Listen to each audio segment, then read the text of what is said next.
도사 시험 보는 것도 쉬운 게 아닙니다. 우리 전사님이 저한테 제가 이걸 하라고 그랬더니 지금 시간이 안 돼서 저한테 목사님이 좀 몇 주 좀 봐주시면 안 되냐고 그래서 제가 부득이 제가 저녁 예배하는 걸 아침에도 이렇게 하게 됐는데요.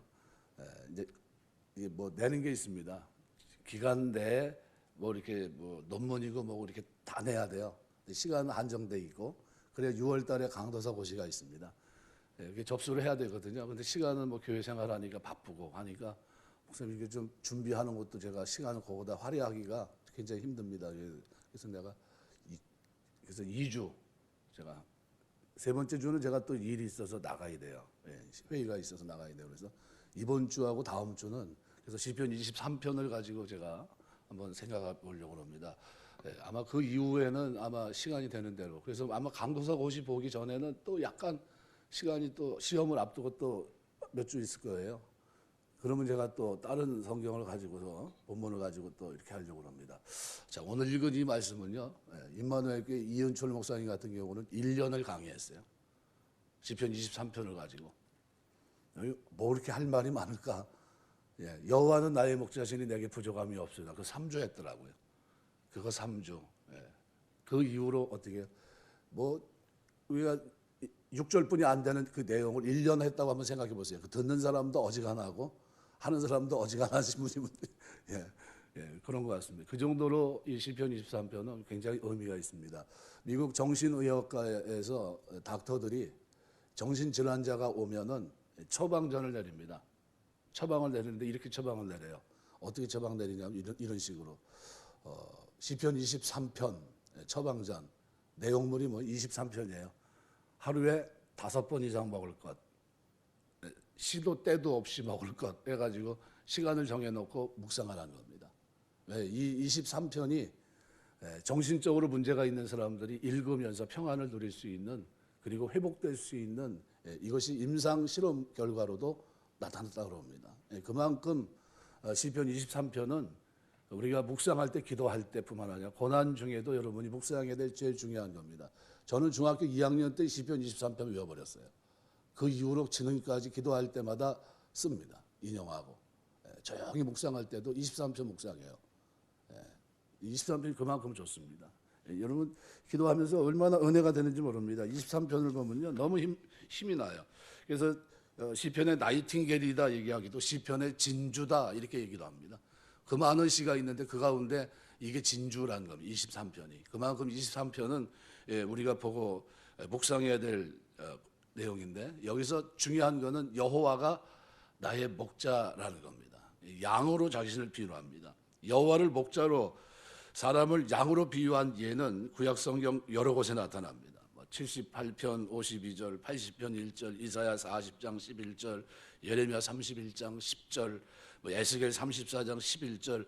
아까 제가 서론에 얘기했던 대로 이삭을 야곱을 우리가 얘기하는데 야곱이 축복하는 장면에서 요셉을 축복합니다. 근데 요셉이 그 인생이 파노라마 같은 인생이 참 멋있지 않습니까? 근데 그걸 마지막 대목에 가서 뭐라고 얘기합니까? 목자의 손으로 인한 결과라고 얘기합니다. 목자의 손. 야, 멋있지 않습니까? 여러분 요셉의 인생을 한번 들여다보세요. 한번 얼마나 우리가 볼 때는 우여곡절이 있었잖아요. 17살 때 어떻게 됩니까? 형들의 어떤 자기 시기심에 대한 결과로 구덩이에 던져지고 그리고 39살 때 곡식 구하러 온 형들과 대면해서 내가 바로 요셉이라고 그러면서 울면서 통곡하고 마주하면서 5년 남았는데 이제 내게로 와라 내가 모실 거다 하는 그 내용을 얘기했을 때 그래서 제가 아까 읽었던 창세기 49장 말씀해 보시면은 24절 요셉의 활은 도리어 굳세며 그의 팔은 힘이 있으니 이는 야곱의 전능자 이스라엘의 반석인 목자의 손을 힘입음이라. 누굴 얘기합니까? 여호와 하나님을 얘기하는 거예요. 여호와가 그의 목자가 되셨기 때문에 이렇게 됐다는 겁니다. 다르게 얘기하면 뭐예요? 목자이신 그분이 요셉을 인도하셨다는 겁니다. 함께 했다 그 얘기입니다. 바로 그 얘기를 하고 있는 겁니다. 그래서 여러분 나중에 이쪽 보시면 알겠지만 모세와 만나는 장면이 나옵니다. 모세와 여러분 모세하고 만날 때 그때 나는 뭐라고 얘기합니까? 스스로 있는 자다. 라는 얘기를 하거든요. 그래서 출애굽기 3장 15절 보면 여호와 이름, 우리가 보통 I am who I am 이렇게 얘기하잖아요. 나는 스스로 있는 자다. 그런데 그때 그 장면을 설명하면서 출애굽기 3장 12절에 보면 하나님께서 여호와라는 이름을 가르쳐 주실 때 상황을 가만히 들여다보면 먼저 모세를 향해서 3장 12절에 이렇게 표현합니다. 내가 정녕 너와 함께 하겠다. 그래서 12절 하나님이 이르시되 내가 반드시 너와 함께 있으리라. 내가 그 백성을 애굽에서 인도해 낸 후에 너희가 이 산에서 하나님을 섬기니 이것이 내가 너를 보낸 증거니라. 이제 여기 함께 있겠다는 겁니다. 그리고 난 후에 3장 14절에 나는 스스로 있는 자라고 얘기합니다. 하나님 모세에게 이르시되 나는 스스로 있는 자이니라. 또 이르시되 너는 이스라엘 자손에게 이같이 이르기를 스스로 있는 자가 나를 너에게 보내셨다 하라. 이렇게 얘기합니다. 여기 스스로 있는 자 이 계시를 주셨는데 이 말이 여호와란 뜻입니다. I am who I am. 나는 스스로 있는 자다. 그러니까 여호와라고 하는 이름에는 뭐가 포함되어 있습니까? 내가 너와 함께 한다는 이 표현이 그 속에 담겨 있는 거예요. 여호와라는 이름 그 속에는 뭐가요? 내가 너와 함께 한다라는 거예요. 우리 창세기 22장에 보시면은 뭐가 나오냐면은 여러분 아는 여호와 이레라는 장면이에요. 그 무슨 산이죠? 크게 한번 얘기해 보세요. 어느 산에 올라가서 제단을 쌓게 되죠? 아니 이제 마스크 쓰고서 누가 대답하겠지 그러지 마시고 어느 날 하나님이 모세에게 무슨 산으로요? 얘기 좀 해보세요, 전 집사님. 생각이 안 나서 그래요. 빨리 얘기 한번 해보세요. 얘기 한번 해보세요. 하나, 둘, 셋. 어디요? 네, 모리아산. 아니, 대답을 안 하시는데. 모리아산이 모리라는 단어, 그게 뭡니까? 예비하다, 뭐 준비하다라는 것이에요. 뭐 모리아산이라는 아가 야훼라는 단어의 준말이에요. 야. 그래서 모리아 그랬을 때 누구예요? 여호와가 준비하신다는 거예요. 그 산이 모리아산이. 근데 거기서 진짜 누가 준비하셨어요? 예, 여호와께서 준비하셨어요. 우리가 뭐로 그걸 이해합니까? 여호와 이레, 여호와 이레. 미리 준비하신 분이에요. 그러니까 우리가 이 성경을 이렇게 들여다보면서 목자 되신 분이 다 하셨어요. 어떤 일을 이렇게 하면 이렇게 진행할 때 우리가 보통 그럽니다. 이거 누가 다 했어? 이거 일은 누가 다 한 거야? 이렇게 얘기합니다. 그럼 우리 인생에 일어나는 모든 일들은 누가 다 하신 겁니까? 하나님이 다 하신 거예요. 하나님이. 그 여호와 하나님이 스스로 계신 분이 우리와 함께 하시면서 다 하신 겁니다. 요셉과 함께 하시면서 그 모든 일을 누가 하셨어요? 하나님이 다 하신 거예요. 하나님이 다 하신 거예요. 다윗과 함께 하면서 그 하나님이 다윗으로 하여금 뭐요? 하나님이 함께 하시면서 그와 다 함께 하신 거예요. 다 하신 거예요. 하나님이 다. 다윗은 뭡니까? 쓰임받는 도구예요. 쓰임받는 도구. 하나님이 나와 함께 하시면. 그래서 요셉과 함께 할 때 성경에 자꾸 등장하는 장면이 나오면 창세기 39장에도 보면 여호와께서 함께 하심으로 그가 범사에 형통하였더라. 누가 함께 하신다고요? 스스로 계신 분이 함께하고 계시다는 거예요. 스스로 계신 분이. 오늘 임마누엘 되신 주님이 오늘 우리와 함께 하십니다. 성령을 통해 우리와 함께 하십니다. 언제까지요? 끝까지. 그러면 그분은 우리 뭐예요? 목자예요, 목자. 그 목자이신 그분이 우리와 함께 하시면 우리도 우리 인생이 끝날 때쯤 되면은 어떤 표현이 우리에게 주어지는 게 좋겠습니까? 목자의 힘을 힘입었습니다. 목자의 힘으로 인해서 우리가 어떻게 하나님께 쓰임 받았다는 게 그게 복입니다. 그래서 우리는 양이라는 사실을 잊지 마셔야 돼요. 이사야 53장 6절 우리는 다 양 같아서 그릇 행하여 각기 제 길로 갔거늘 여호와께서 목자 되신 그분이 어떻게 해요? 우리를 찾아오십니다. 목자의 특성, 양의 특성, 목자는 뭡니까? 한 분이에요. 오직 여호와 한 분입니다. 그래서 양의 특성은 뭐예요? 여러 가지가 있겠지만 아주 양은 목자 없이는 살아갈 수 없어요. 특별히 광야 팔레스타인 지역에서 방향 감각이 없는 동물이 바로 양입니다. 자기들끼리 양은 놔두면 길을 찾지 못해요. 어디가 올바른 길인지를 모릅니다. 그래서 방황하게 돼요. 또 무력한 존재입니다. 아주 힘이 없어요. 자기를 지킬 만한 보호책이 없습니다. 뿔이 있어도 그 뿔이 그 싸우는 적을 물리치는 그 뿔이 아닙니다. 아주 강한 다리, 뭐 어떤 보호색 이런 게 전혀 없어요. 그냥 확 드러납니다. 그러니까 사나운 짐승이 나타나면 꼼짝없이 어떻게 죽을 수밖에 없어요. 목자가 도와주지 않는 한, 목자가 지키지 않는 한 아무 의미 없어요. 그러니까 우리 인생도 똑같죠. 우리 인생도 하나님이 우리를 지키지 않으면 결코 없어요. 그래서 성령께서 우리를 위해 말할 수 없는 탄식 가운데 기도하십니다. 하나님이 나를 지키고 계세요. 또 더러움에 쉽게 오염되는 존재가 뭡니까? 양이에요. 흰 털을 가지고 있어서 깨끗해 보이지만 흰 털은 더러움에 쉽게 오염됩니다. 그 스스로 오염을 제거할 능력이 있어요? 없습니다. 없어요. 간혹 유튜브에 제가 그걸 봤는데 양이 잃어버린 바 돼가지고요. 그 털이 쌓였어요. 이렇게 갑옷처럼 돼요. 갑옷. 그래서 목만 이렇게 나왔는데 그 털이 얼마나 두꺼운지. 근데 그거를 이제 어떻게 해요? 이제 우리 요즘 저 애완견 하는 그런 식으로 이제 다 털을 깎아준 겁니다. 그리고 혹시 문제가 생길까봐 어떻게 해요? 개들 그 옷 입히잖아요. 그 옷 입혀가지고 이렇게 나왔는데 날씬해요. 아무 문제가 없는데 뭐가 덮인 겁니까? 털을 안 깎아서. 왜 그래요? 예, 목자로부터 멀어지게 되니까 그렇게 된 거예요. 목자가 돌아봐야 되는데 돌아보지 못하면 더러움을 해결할 수 있는 방법도 전혀 없어요. 전혀 없는. 양들은 그런 존재입니다. 이러한 이유 때문에 양에게는 목자가 필요합니다. 그럼 여러분이 기도하면서 여호와가 나의 목자시면 어떤 건 하나님 필요하고 어떤 건 하나님 필요 없습니다. 이렇게 기도하면 될까요? 아니에요. 하나님 제 인생에 제가 하는 모든 걸음은 하나님의 은혜가 아니면 저는 안 됩니다. 오직 하나님의 도움만을 구합니다. 하나님이 저를 돌아보셔야 되고 제가 살아가면서 죄 가운데 살 때도 하나님이 돌아보셔야 내가 의롭게 살 수 있고 내가 성화의 삶을 산다고 하지만 여전히 부족해서 하나님의 은혜가 아니고서는 속죄할 방법도 없고 다 하나님입니다. 하나님. 그 하나님과의 관계를 잊지 마셔야 된다는 거예요. 목자, 그분이 나의 목자라는 거예요. 그래서 목자는 양을 어떻게 해요? 잃어버리지 않습니다. 양은 목자 인도를 받을 때 바른 길로 갈 수 있고 목숨을 노리는 사람 짐승으로부터 보호도 받고 더러움, 오염으로부터도 자기를 깨끗하게 할 수 있습니다. 우리 인생은 양과 다르지 않아요. 그래서 기도하시면서 기도를 많이 하기보다도 여러분 내가 하나님 앞에 어떤 존재예요? 양 같은 존재라는 사실을 생각하고 좀 깊이 성찰 한번 해보세요. 묵상해 보세요. 마치 주를 깊이 생각하는 것처럼 내가 양이라는 사실을 한번 깊이 한번 생각해 보세요.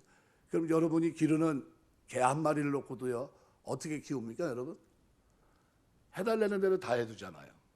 저는 제가 크면서 그렇게까지 좋은 대우를 받아보질 못해봐서 아니 이제 뭐 어떤 분이 이렇게 개를 이렇게 하는데 이렇게 아끼고 그 개를 살리고 뭐 도와주는 거 이렇게 보니까 키우면서 이렇게 보여주는 걸 보니까요 깜짝 놀랐어요. 개도 당뇨병이 있더라고요. 개 당뇨병에서 링게로 맞는데 얼마냐? 한 10만 원 정도 맞는데요. 나 그래서 난 깜짝 놀랐어요. 무슨 개가 당뇨병이 있나? 그걸 생각해보지도 못한 거거든요. 제 이제 생각 속에서는. 근데 그분은 그렇게 하죠. 그거 뭐 영양주사 맞고 뭐 털이 뭐 어쩌고 뭐 이러면서 얘기를 하는데 글쎄 뭐 저는 생소한 거라 그 계통에 잘 몰라서 이렇게 애완견을 키워보지 못해서 잘 모르겠는데 그분은 그렇게 키우면서 뭐 아주 유명한 인사였었습니다. 그래서 그런가 보다 이제 하고 말았는데 저는 똑같습니다. 개를 키우는 것이 그 정도라면 양은 그것보다 손이 더 가야 된다. 몇 배나요? 아주 몇 배 정도가 아닐 거예요. 아주 손이 더 많이 갑니다. 방향 감각이 없는 것처럼 타락해서 영적 능력을 상실한 우리 인생도 스스로는 어떻게 갈 바를 알지 못합니다. 생명길이 어디가 생명길인지 알 수가 없어요. 방향을 잡지 못합니다. 방황할 수밖에 없어요. 어디로 가야 꼴을 얻을 수 있는지 모릅니다. 인생들은 지극히 무력한 존재입니다. 육적으로도 무력한 존재지만 영적으로 보면 전적으로 무능한 존재예요. 그래서 자기 스스로는 영혼의 목숨을 노리는 사단의 마수로부터 자기를 스스로 지켜낼 만한 능력이 우리에게는 원천적으로 없어요. 하나님의 은혜가 아니고서는 불가능합니다. 그래서 인생은 쉽게 죄의 더러움에 오염되는 존재입니다. 자기 스스로는 그 죄의 오염을 씻을 수도 없어요. 다 양 같은 존재예요. 따라서 우리에게는 목자가 절대적으로 필요합니다. 우리가 바른 인생길을 가고 사단의 괴계로부터 거짓으로부터 영혼을 지키고 죄를 씻어 깨끗하게 성화의 길을 걷는 데 있어서 목자는 필연적이에요. 그분의 음성을 들어야 됩니다. 그분의 음성을 따라가야 돼요. 따라갈까 말까 결정할 지질, 이거를 지금도 머뭇머뭇거리고 있으면 잘못하는 겁니다. 나는 목자의 음성은 어떻게? 그럼 필연적인 겁니다. 어디 멀리 가서 아이들이 이제 소풍 야 여기 조심해라, 여기 위험하다, 그리고 오라고 할 때 와야 돼. 그리고 이제 가야 되는데, 그런데 오라고 했는데 음성을 못 듣고 들었는데도 무시하면 어떻게 됩니까? 떨어질 수 있어요. 잘못하면. 이게 중요한 겁니다. 다윗은 여호와가 나의 목자라고 그럽니다. 자신을 푸른 초장에 누이고 쉴 만한 물가로 인도하고 영혼을 소생시키고 의의 길로 인도한다고 말합니다. 이 모든 게 다 누가? 여호와께서 하신다는 거예요. 함께 하시고, 여호와 하나님이 우리 인생의 유일한 목자시고 진정한 목자입니다. 참 목자 되신 여호와 하나님을 만난 양들은, 그래서 한 가지 결정하셔야 돼요. 하나님의 음성이라면 순종하겠습니다. 철저히 순종하는 겁니다. 목자를 신뢰해야 양들은 삽니다. 그 목소리를 신뢰해야 돼요.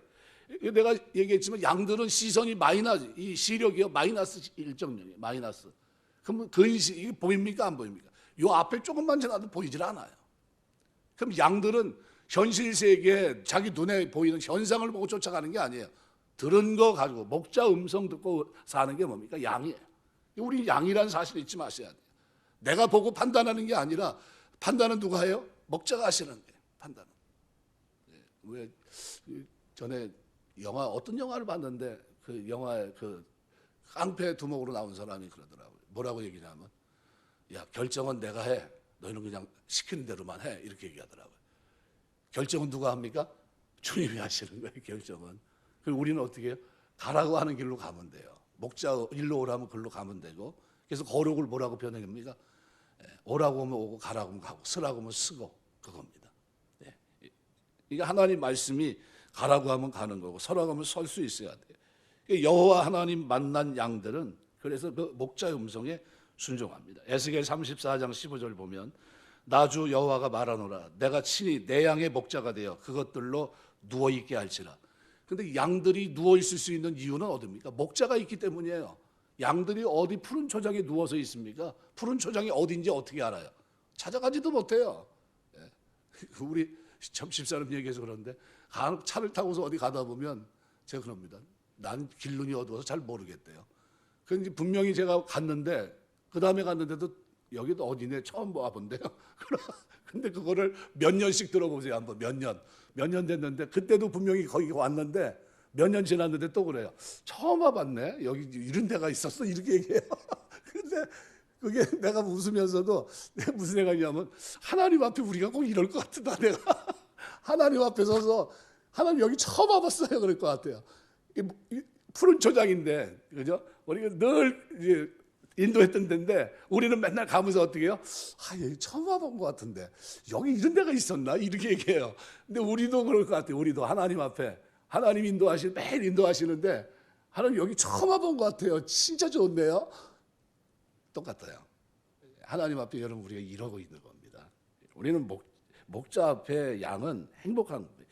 누워 있을 수 있는 이유. 그래서 요한복음 10장 3절 보면, 문지기는 그를 위해서 문을 열고 양은 그의 음성을 듣나니 그가 자기 양의 이름을 각각 불러 인도해 내느니라. 이 말씀이 얼마나 은혜가 되는지 몰라요. 각각 불러낸 거예요. 하나님 저를 세상 가운데서 어떻게 해요? 그 어둠 속에서 저희들을 하나하나 각각 이름을 불러서 불러냈어요. 행복하지 않습니까? 하나님이 저와 여러분의 개개인 이름을 아실까요, 모를까요? 아시는 줄 믿습니다. 그냥 글쎄 가봐야 되는 거 아니에요? 불러야 진짜 아닙니까? 뭐 이렇게 얘기하면 제가 할 말이 없는데, 하나님 아시고 불러내신 겁니다. 그래서 부를 때마다 뭐라고 얘기합니까? 친근하게 부르세요. 모세야. 모세를 부르는, 모세가 언제 하나님 만난 적이 있습니까? 근데 모세를 부르세요. 왜? 자기 양이니까 양들의 이름을 부르시는 겁니다. 제가 어디 축사 한번 가보세요. 소 키우는데 이렇게 보면 아우 되게 굉장히 크다. 어마어마하게 크네. 주인한테 물어보세요. 저 소들이 개개인의 이름이 있나요? 그러면 다 있어요. 주인이 부르는 이름이, 난 돼지 축사 이렇게 해가지고 있는데 그 정도나 하면서 그 많은 뭐 천두 막 이렇게 넘어가요. 2,000마리 이렇게 돼요. 그런데 제가 궁금해서 물어봤어요. 그 장로님이시거든요. 최 장로님이라고. 장로님, 저 돼지 그 이름이 있나요? 내가 아무리 봐도 2,000마리 되는 돼지를 어떻게 이해가 됩니까? 전혀 안 될 것 같은데. 그럼 이제 누구 새끼인지를 알기 때문에 뭐 자기 이름 붙인 게 이쁜이 그러면 이쁜이 새끼 몇 번째. 그래서 자기 나름대로의 부르는 게 있대요. 그러면 걔네들이 반응을 한대요 또. 그래서 그래요? 진짜요? 자꾸 물어봐요. 그런데도 그분은 그렇게 얘기해요. 그러니까 다 안다는 거예요. 인간이 자기 한계점에서 그죠? 그 많은 돼지를 보면서 어떻게 그걸 명찰을 붙인 것도 아니고 어떻게 합니까? 그런데 다 알아본다는 거예요. 자기가 저건 누구 새끼고 저건 누구 새끼고 알아본다는 거예요. 깜짝 놀랐어요. 그러면 하나님은 어떨까요? 예, 알아보시죠. 어느 정도일까요? 머리털까지 세신바 되는 거예요. 그러니까 하나님, 그러니까 시편 139편 같은 데를 보면요, 하나님 알지 못하는 게 하나도 없으시나이다 이 말 앞에 울 수밖에 없어요. 하나님 다 아시죠? 그래서 제가 신학 다닐 때요, 미국에서 목회하시는 분이 와가지고 사경을 인도하셨는데 그분이 자기 인생 속에서 있었던 일을 얘기하더라고요. 아주 어려웠을 때 가족이 둘러앉아서 예배를 드리고 그러면서 뭘 설교를 하면서 그랬다는 거예요. 하나님 아시죠? 그래서 처음서부터 끝날 때까지 뭐만 얘기했냐면 하나님 아시죠? 하나님 아시죠? 그것만 놓고 기도했대. 하나님 아시죠? 설교 제목이 하나님 아시죠? 그거에 와가지고 하나님 아시죠? 이걸 하는데 그날 은혜를 얼마나 받았는지 몰라요. 하나님 아시죠? 이 처지에 있는 거 하나님 아시죠? 하나님 우리가 뭘 원하는지도 아시죠? 하나님 뭘 해야 되는지 아시죠? 하면서 기도하고 시작하는데 그 하나님 아시죠가요? 나중에는 기도만 된 게 아니라는 게 내 삶에서 늘 하나님 앞에 질문하는 질문이 됐다는 겁니다. 하나님 아시죠? 하나님 아시죠? 그게 잊혀지지가 않아요. 하나님 아시죠? 선한 목자이신 주님을 따르는 자에게는 좋은 곳에 부족함이 없습니다. 그래서 내가 부족함이 없어요. 핫사르란 말은 조금도 모자란 결핍되는 것이 없다. 이 부정어 로가 들어가 있어요. 히브리어에서 부정어 로는 결코 그런 일은 일어나지 않는다는 거예요. 절대 아니다. 전혀 없다는 거예요. 부족함이 전혀 없다. 그러니까 뭐 간신히 부족한 정도에서 벗어나는 이게 그냥 간신히 배고픔을 면하는 이게 아니고 매우 넉넉하고 풍족하고 부정함과는 아무 상관이 없는 관계가 없는 걸 얘기합니다. 그러니까 이게 계속 반복을 하는 미완료형으로 되어 있어요. 이게 무슨 얘기입니까? 영속적으로 절대적인 금지입니다. 그러니까 여호와를 목자로 해서 따를 때 부족함은 영구적으로 없다는 거예요. 영구적으로. 절대적으로 그런 일은 일어나지 않는다는 거예요. 아주 넉넉한 상태가 영원히 지속될 거다. 바로 그 얘기를 합니다. 여호와가 나의 목자시기 때문에 내가 부족함이 없습니다. 여러분 고백에 하나님이 내 목자시기 때문에 저는 제 삶에 육체적으로 영적으로 그죠?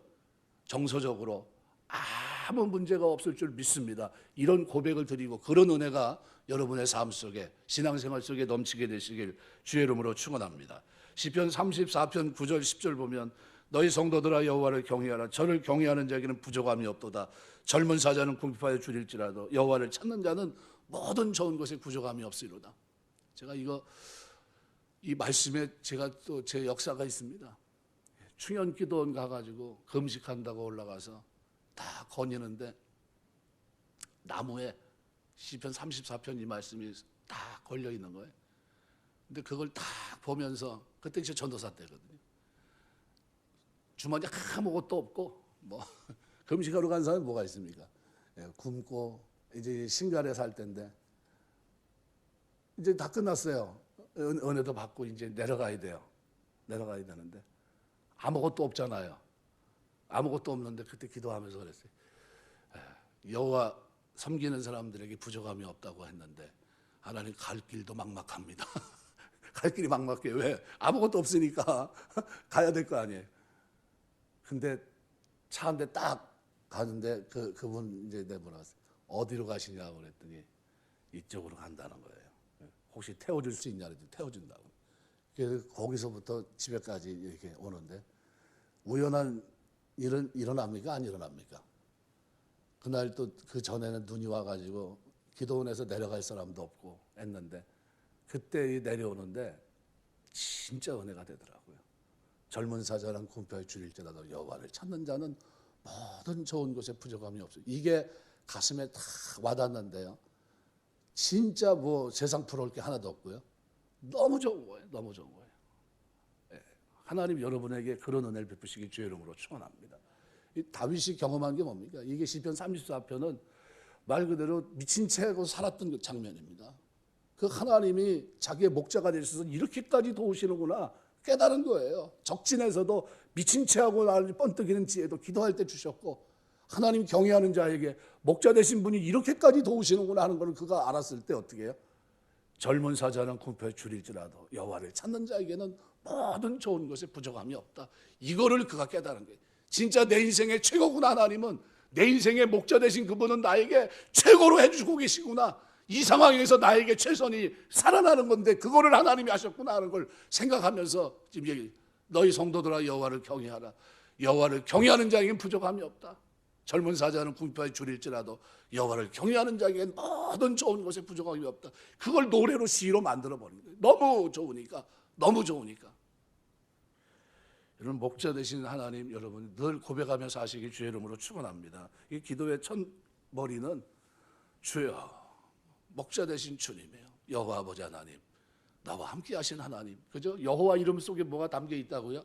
함께 하신 하나님. 그게 담겨 있는 거예요. 그래서 그걸 늘 염두에 두시고 기도하셔야 돼요. 젊은 사자가 궁핍해지는 것은 상상하기 어려운 일입니다. 맹수 중에 맹수예요. 근데 그 맹수가 서로 줄이는 한이 있다 할지라도 여호와를 경외하는 자에게는 어떻게 해요? 줄임이 없다는 게 결코 그런 일은 일어나지 않아요. 부족함은 없다. 아주 완벽한 보호 속에 살아가게 된다는 겁니다. 두 번째로 오늘 2절 말씀해 보시면은 그가 나를 푸른 초장에 두시며 쉴 만한 물가로 인도하신다. 선한 목자이신 하나님은 자기 양떼들에게 이러한 평화와 안식, 만족을 주시기 위해 애쓰시는 분입니다. 우리 하나님은 선하신 분이에요. 전 늘 얘기합니다. 하나님은 선하신 분이에요. 진짜 선하신 분이에요. 우리 영적으로 육적으로 정서적으로 아무런 문제가 없을 정도로 우리에게 최고입니다. 팔레스타인 1년은 반은 황무지예요. 풀을 먹이려면 아주 목자가 진짜 노력을 많이 해야 됩니다. 세찬 물결도 안 되고, 그죠? 양들이 안심하고 물을 마시고 쉴 수 있는 잔잔한 시내, 이게 만만치 않거든요. 근데 요한복음 10장에 보시면 바로 여호와 하나님, 우리 예수께서 이 땅에 오셨는데 세상에 오신 목적이 뭡니까? 10절 11절에 보면 양들로 생명을 얻게 하고 더 풍성히 얻게 하려고. 도둑이 오는 것은 도둑질하고 죽이고 멸망시키는 건데 내가 온 것은 양으로 생명을 얻게 하고 더 풍성히 얻게 하려는 것이다. 나는 선한 목자라. 선한 목자는 양들 위해 목숨을 버리거니와. 아주 자기를 뭐라고 표현합니까? 예수님이 나는 선한 목자라는 거예요. 나는 여호와라는 겁니다. 이렇게 했는데도 유대인들은 깨닫지 못했어요. 그분이 여호와라고 자기 스스로 계신 분이라는 얘기를 했는데도 믿지 못합니다. 말씀대로 양들의 풍성한 삶을 위해서 예수님은 친히 어떻게 해요? 영원한 생수를 위해서 십자가 지신 겁니다. 우리가 져야 될 십자가. 누구든지 선한 목자이신 예수님께로 가면 생명을 풍성히 얻고 만족과 기쁨을 누릴 수 있을 뿐만 아니라 영혼의 안식을 누립니다. 그래서 푸른 초장이라는 말은 이 두 가지, 되쉬라하라는 단어, 이 두 단어예요. 이 단어는 양들이 단순히 먹을 수 있는 풀이 많은 녹지대만을 지칭하는 것이 아니라 거주할 수 있는 곳입니다. 광야의 뜨거운 햇빛을 피해 쉴 수 있는 그늘진 곳도 포함된 이상적인 목초지, 이게 푸른 초장이에요. 하나님이 저와 여러분을 푸른 초장으로 인도하시는 줄 믿습니다. 거친 광야, 험한 산지, 대부분이 팔레스타인 이런 목초지에서 이 푸른 초장은 진짜 풍요와 안식을 그저 상징하는데 충분합니다. 그가 나를 누이셨고, 아주 누인다는 게 뭡니까? 배불리 먹고 평화로이 쉴 수 있는 하나님의 손길을 자연스럽게 연상하게 됩니다. 양들은 목자 없이는 눕는다는 건 있을 수가 없어요. 왜요? 양들은 가만 누워 있으면 그거 가스가 차서요 3시간 4시간 지나가면 죽습니다. 그럼 누가 어떻게 해야 돼요? 목자가 다 이렇게 해야 돼 또. 그래서 양 치는 데는 보면 누가 있습니까? 양몰이 개가 있어요. 이 사인이 딱 들어가면 개가 어떻게 해요? 누워 있는 거 다 일으킵니다 또. 활동할 시간, 누워 있는 시간 다 누가 체킹합니까? 목자가 다 하세요. 목자가 그 돌아보는 거예요. 목자가 돌아보지 않으면 누워서 못 일어나요. 근데 누구 때문에 일어납니까? 개 때문에 일어나요. 개 때문에. 개 때문에 벌떡 일어나게 만드는 거예요. 그 도망가게 하고 개가 몰면 또 몰려다니고 이렇게 됩니다. 이게 은혜. 그래서 이 모습을 목자이신 그분을 마태복음 11장 28절은 수고하고 무거운 짐자들아 다 내게로 와 내가 너희를 쉬게 하리라. 목자로서 그저 모든 죄짐을 지고 있는 이 땅의 모든 사람들 어떻게 푸른 초장으로 잔잔한 물가로 인도하시는 여호와 하나님의 모습을 그대로 보여주고 있는 겁니다. 쉴만한 물가로 인도하십니다. 그래서 쭉 강조하는데 원문은 이렇게 되어 있습니다. 하나님이 나를 누이시는 곳이 푸른 초장이고 하나님이 나를 인도하는 것이 바로 쉴만한 물가다 이렇게 표현하고 있어요. 그만큼 하나님 목자 되신 분이 우리에게 하는 게 뭡니까? 토부입니다. 아주 선하세요. 그래서 쉴 수 있는 아주 평안한 거처인데 이게 복수형으로 되어 있습니다. 장소가 한 군데가 아니라 다양하게 얼마든지 풍족하게 쓸 수 있는 장소가 여러 군데 있다는 거예요. 미리 마련해 두셨다는 겁니다. 그래서 이 모습을 오늘 본문에서는 그가 나를 인도하시고 그가 나를 누이시며 아주 동의적 대꾸 구조를 통해서 아주 선명하게 드러냅니다. 하나님의 보호. 그러니까 양들이 누구 때문에 무엇 때문에 마음껏 휴식을 취하고 안전하게 쉴 수 있는가? 바로 그것은 목자 때문이라는 거예요. 목자. 그러니까 여러분 우리 인생에 여호와 하나님 그리스도 안에서 성령 하나님의 인도하심 이거는 그분으로 인해서 우리의 삶인 겁니다. 우리의 삶이. 그래서 늘 감사해야 돼요. 하나님 앞에 나갈 때 기쁨으로 여호와 앞에 나가면서 시편 100편은요. 제가 아이가 몇천 번 읽었는지도 모를 거예요. 그렇게 좋아해요. 하나님 앞에 나가면 그 자격 목자이신 하나님 앞에 그분은 나의 목자예요. 그분은 나의 목. 우리는 그의 양. 아까 제가 그래서 찬송 부를 때도 시편 23편 1절과 관계되어 있는 찬송을 먼저 부르고 예배드렸잖아요. 그만큼 우리는 무슨 인식이 있어야 됩니까? 예수님은 나의 목자시다. 나는 그의 양이다. 어느 목자, 악한 목자는 어떻게 해요? 양을 잡아먹지만 그러나 선한 목자는 어떻게 해요? 양들 위해 생명을 던지신다. 그분은 나를 위해 생명을 던지신 분이다. 그러면 어떻게 해주겠습니까? 앞으로도 인격적인 만남 속에서 교제 속에서 이것이 내 마음속에 와닿는다면 그다음 기도 생활도 달라지고 살아가는 내 삶도 달라지고 내 인격도 주님 닮아가게 되고 사람을 대하는 것도 틀리고 다 그렇게 바뀌는 겁니다. 그래서 불꽃 같은 눈동자로 그의 백성을 지키고 계십니다. 시편 121편 4절 너를 지키시는 자는 졸지도 않고 주무시도 아니한다. 하나님이 목자로서 우리를 어떻게 그렇게 지키십니다. 이 코로나 시대에서도 하나님이 저와 여러분을 졸지도 주무시도 않고 지키시는 줄 믿습니다. 하나님 목숨 걸고 섬기는 사람들 반드시 하나님께서 어떻게 지켜주실 줄 믿습니다. 목자 되신 그분이 선한 길로 인도하십니다. 마지막으로 3절 말씀에 보면 이렇게 표현합니다. 내 영혼을 소생시키시고 자기 이름을 위하여 의의 길로 인도하신다. 그러니까 시인은 하나님께서 당신의 이름을 위해서 자신을 의의 길로 인도하신다는 겁니다. 그러니까 이름이 그 존재 본질을 나타내는 경우가 많습니다. 하나님의 이름은 하나님 존재 본질을 나타냅니다. 그래서 쉔이란 이 단어는 굉장히 중요합니다. 그런데 아까 말씀드렸지만 하나님의 이름 가운데 여호와라는 이름, 그죠? 여호와라는 이름은 언약의 하나님을 말합니다. 언약의 하나님. 그러니까 하나님께서 친히 처음으로 모세에게 계시해 주신 말씀이 출애굽기 3장 15절이고 3장 12절에서는 내가 정녕 너와 함께 있으리라 라는 말씀을 했거든요. 그러니까 나는 스스로 있는 자라고 말씀하신 이 계시, 여호와란 이 계시는 내가 너와 함께한다 라는 말씀과 함축되어 있는 말씀입니다. 그러니까 시인이 여호와는 나의 목자라고 했는데 그 고백 속에는 하나님이 자기와 함께 하시며 자기를 인도한다는 의미가 그 속에 내포되어 있는 겁니다. 그러니까 목자란 늘 양과 함께하고 인도하는 자이기 때문에 그렇습니다.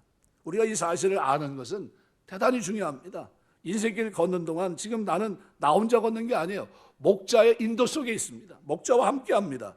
우리의 하나님의 동행, 선한 인도를 확인할 수 있는 확실한 근거가 되기 때문에 그래요. 여러분 우리 주께서 성령을 통해 오늘 우리와 함께 하시는 줄 믿습니다. 끊임없이 함께 하세요. 여호와라는 하나님의 이름에는 당신의 사람과 함께하고 그를 바른 길로 인도하시는 분이라는 의미가 내포되어 있습니다. 이것은 마치 하나님이 자기 이름의 명예를 위해서 우리를 의의 길로 인도하는 분인처럼 우리가 여길 수 있습니다. 자기 이름을 위해서 우리를 의의 길로 인도하시는 것처럼 여겨지게 합니다. 자기 이름을 위해로란 말은 자기 이름이 그렇기 때문에라는 의미입니다. 그러니까 하나님의 이름의 뜻이 본래 자기 사람과 함께하고 인도하는 분이라 그런 의미이기 때문에 우리를 의의 길로 인도하신다. 그러니까 하나님은 그 이름 때문에 나타난 본질적 속성상 우리를 의의 길로 인도할 수밖에 없는 분이라는 겁니다. 물론 하나님께서 자기 이름의 명예를 위해서 우리를 의의 길로 인도하신다고 해도 우리는 하나님의 동행과 선하신 인도를 우리는 확인할 수 있습니다. 그런데 하나님은 본질적 속성이 우리와 함께하고 인도하실 수밖에 없는 분이라고 할 때 우리는 더욱 확고하게 하나님의 동행과 인도를 확신할 수 있는 겁니다. 그래서 다윗은 31편 3절에서 주의 이름을 인하여 나를 인도하시고 지도하소서 이렇게 간구합니다. 주의 이름으로 인하여 나를 인도하시고 지도하소서. 자신을 여호와로 계시해 주신 하나님께서 여러분과 동행하고 의의 길로 인도하고 계심을 우리가 믿어 의심치 말아야 됩니다. 우리가 살아가는 동안 우리가 하나님의 인도를 선한 길로 인도하심을 우리가 늘 믿어야 됩니다. 그래서 여기 소생시키시고라는 이 단어는 시편 19편 7절에 보면 여호와의 율법은 완전하여 영혼을 소송케 하고 에쇼베브라는 말인데 돌이키다, 회복시키다, 새롭게 하다라는 의미입니다. 슈브라는 단어에 미완료형으로 되어 있습니다. 이 슈브 동사는 대개가 범죄한 인간이 죄에서 돌이켜 하나님께로 돌아간다는 의미를 나타낼 때 쓰는 단어입니다. 그러니까 다윗이 여기서 이 말을 쓴 것은 헤어나오기 어려운 공경에 처해 있을 때 하나님께서 다윗을 돌이키심으로 극심한 고난 가운데 있는 그 생명을 다시 살리셨다는 것을 말해주는 겁니다. 그러니까 오늘 3절에 내 영혼을 어떻게 해요? 소생시키시고, 그럼 앞으로도 우리가 살아갈 때 하나님이 저와 여러분의 삶 속에 어려운 장면이 나올 때 그때 여러분 어떻게 합니까? 소생시키는 거예요. 제가 전에 교회에 있을 때 진도에서 가져온 개가 있었는데 저 진돗개 되게 좋아합니다. 막 풀어놓고 키우고 이런 것도 굉장히 좋아하고. 근데 진돗개 호구라는 게 있어요. 그러니까 호랑이 호피문이 된 게 있습니다. 그 새끼를 제가 키웠거든요. 딱 풀어놓으면 호랑이 새끼입니다. 얼마나 좋아하는지 모릅니다. 제가 그 개를 얼마나 아끼고 나중에 이제 누가 잡아간지 모르게 없어져가지고 이제 그랬는데 새끼가 갑자기 크는 중에 시름시름 하는 거예요. 개가요 이 갑자기 앓으면 그거는 대부분 뭐예요? 그 주사를 안 맞았기 때문에 나타나는 개 그 병이 있습니다. 뭐 상사충과 관계돼 있는 그거와 관계돼 있거든요. 근데 그때 제가 전집사님한테 물어봤어요. 전집사님 이거 개가 지금 이런데 살 수 있는 방법이 없습니까? 그랬더니 전집사님이 나한테 그러더라고요. 그 한 가지 길이 있어요. 그러더라고요. 이게 뭐냐 그랬더니 작약을 끓여서 끓인 물을 갖다가 먹이면 살립니다. 작약이 뭔지 제가 알게 뭐예요. 작약이 뭐냐 그랬더니 저희 집에 있어요. 제가 갖다 드릴게요. 그러더라고요. 그래서 작약을 가져왔는데 그거를 끓여가지고 진짜 개가 시름시름하고 아무것도 안 먹고 죽어가는데 거기다 입에다 넣으니까요. 이게 살아났어요. 얼마나 신기한지 모릅니다. 그래가지고 그 다음서부터 이제 개 박사가 된 것처럼 저 이제 목사님들 만나고 그래. 개가 사는 길이 있더라고. 죽어가다가도 살더라고. 그게 뭐냐 그랬더니 제가 자꾸 말하고 싶은 거예요. 작약을 먹이니까 살더라고. 내가 직접 봤다고. 우리 개를 그렇게 살렸다고. 이 얘기했더니 그게 쫙 빠졌어요. 작약. 주인이요. 개가 죽어가니까 살리고 싶어요. 진짜 귀중한 개인데 저거 죽으면 안 되는데 어떻게 해서 살리고 싶은데 나중에 작약 먹고 사니까 제가 괜히 제가 살아난 것 같아. 나 먹지도 않았는데. 목자가 양들을 어떻게 할까요? 소생시킨다는 게 그겁니다. 어떻게 해서라도 죄 가운데 있는 거 건져내고 살리는 거예요. 어떻게 해서라도 잘못된 길이 있으면 돌이키게 해서 이게 슈브라는 단어와 관계되어 있는 거예요. 소생시킨다는 게. 하나님이 저와 여러분이 인생 길 걷는 동안 목자 되신 그분이 오늘 우리를 이렇게 살리시는 줄 믿습니다. 이게 소생시키는 거예요. 소생시키는 거예요. 그럼 이게 한 번으로 끝날까요? 아니면 여러 차례 반복될까요? 반복됩니다. 그런데도 하나님의 은혜와 자비는 영원하세요. 버리지 아니하시고 시편 30편 저는 넘어졌지만 엎드리지 않는 것은 여호와께서 손으로 붙으신다는 게 다른 말로 뭡니까? 내핑개치지 않는다는 건데 이게 뭐예요? 오늘 본문을 보면 여호와께서 손으로 소생시키시는 거예요. 슈브 돌아오게 하는 거예요. 회어나오기 어려운 곤경에 처해 있을 때 하나님이 다윗을 돌이키면서 극심한 고난 가운데 있는 그 생명을 살리셨던 걸 얘기하는 겁니다. 하나님이 자기 이름을 위해서 의의 길로 이렇게 인도하세요. 오늘 우리에게 이런 은혜가 여러분의 삶 속에 넘치게 되시길 주의 이름으로 축원합니다. 그래서 원문은 나의 영혼을 그가 소생시킨다, 그가 나를 의의 길로 인도하신다, 그의 이름을 위하여 이렇게 돼 있어요. 그의 이름을 위해서 하나님이 우리에게 이렇게 베푸시는 겁니다. 인도하시는 거예요. 인도한다는 것도 나하란 이 히브리 말인데, 이 말이 앞서가다, 안내하다는 뜻입니다. 목자가 양을 이끌고 앞서가는 모습이에요. 어떤 분은 목자가 뒤에서 있는데 양이 먼저 갑니까? 안 그래요. 목자가 앞서가면 양들은 음성을 듣고 쫓아가는 거예요. 아주 멋있는 겁니다. 여러분, 음성을 듣고 쫓아가는 그 양들을 보면 뭐라고 합니까? 당연한 거예요. 그런데 목자의 음성을 듣고도 쫓아가지 않으면 그 양이 이상한 양이에요. 무슨 문제가 있든지. 그런데 그 양을 어떻게 해요? 병들어 있는 양을 소생시키는, 자기 이름을 위해서 자기 명예를 걸고 살리는 거예요. 너는 내 거다. 그렇게 죽으면 안 된다. 죄로 인해서 그렇게 망하면 안 돼. 결코 어떻게 해요? 그렇게 죽어서는 안 된다. 내가 너를 반드시 살리마. 한 개인도 자기가 사랑하는 개를 살리려고 수단 방법 가리지 않고, 그죠? 그 백작약인가? 작약을 사다가 자기가 갖다 준 걸 갖다가 끓여가지고, 우리 집사람은 그러더라고요. 세상에 자기 결혼해가지고 나한테 미역국 한번 끓여준 적 없는데 개가 새끼 낳았다고 제가 미역국 끓여줬거든요. 멸치 사다 주고 그냥 그거 어떻게 끓인 건지 잘 몰라가지고 저 평생 처음 끓여봤으니까요. 개가 새끼를 낳았는데 뭘 먹여야 될 것 같고, 그래가지고 농협과 같은 봤더니 미역 이렇게 해가지고 말린 게 있더라고요. 그래서 요만해 봉지가. 그래서 이거 뭐 얼마 안 되나 보다.